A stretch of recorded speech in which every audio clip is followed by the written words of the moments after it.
Forbiden fruit. The Temptation of Edward Cullen. Epilogue. A crowd of tourists had gathered on the lawn of the White House, gazing up at the balcony of the Oval Office in hopes of a glimpse of the great man himself. Not one of them cast his eyes to the Eisenhower Executive Office Building, tucked behind the White House's West Wing, to greet the newly returned Vice President after his state visit to Istanbul. None of them even knew he was there. Joe Biden turned from the window and slumped forward onto the massive mahogany desk.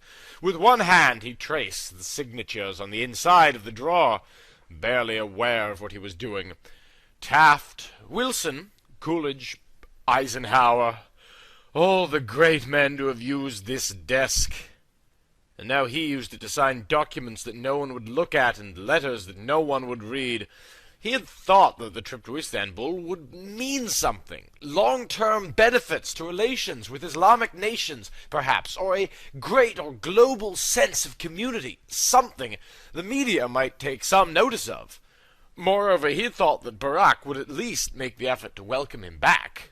He knew that was hardly fair. The president was so busy with this whole Jobs Act legislation business, trying to talk the bulldog right into a few tax hikes for the sickeningly rich, grappling with Congress, took up every moment of his time. No wonder his hair was going gray, the poor kid.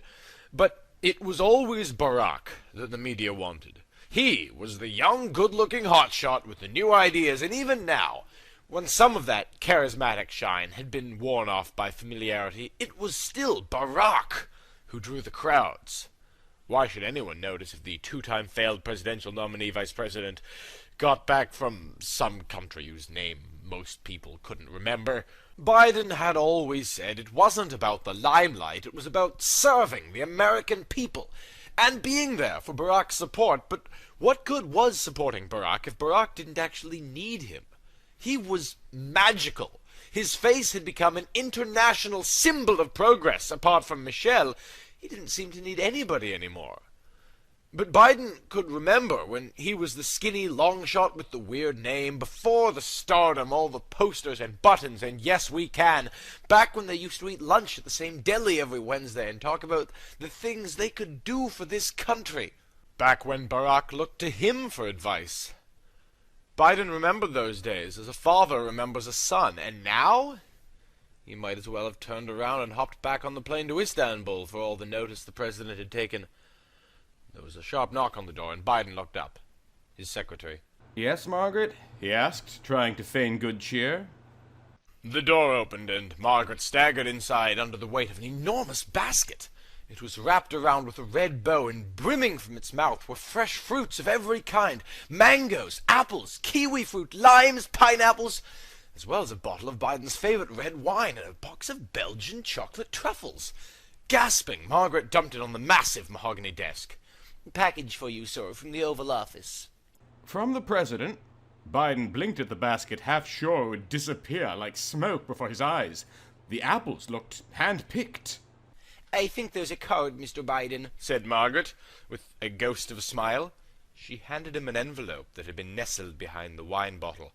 There was something embossed on the envelope. For Biden. Fruit.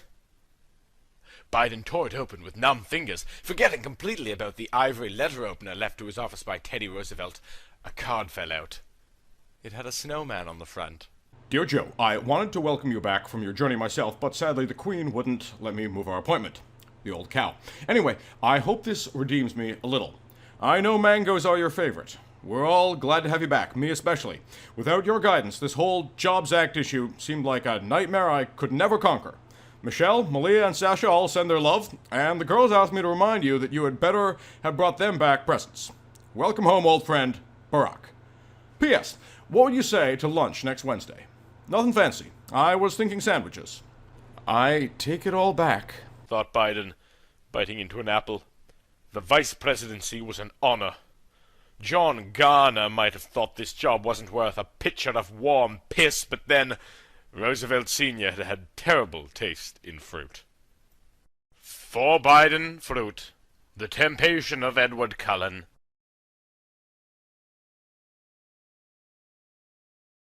pitcher of warm piss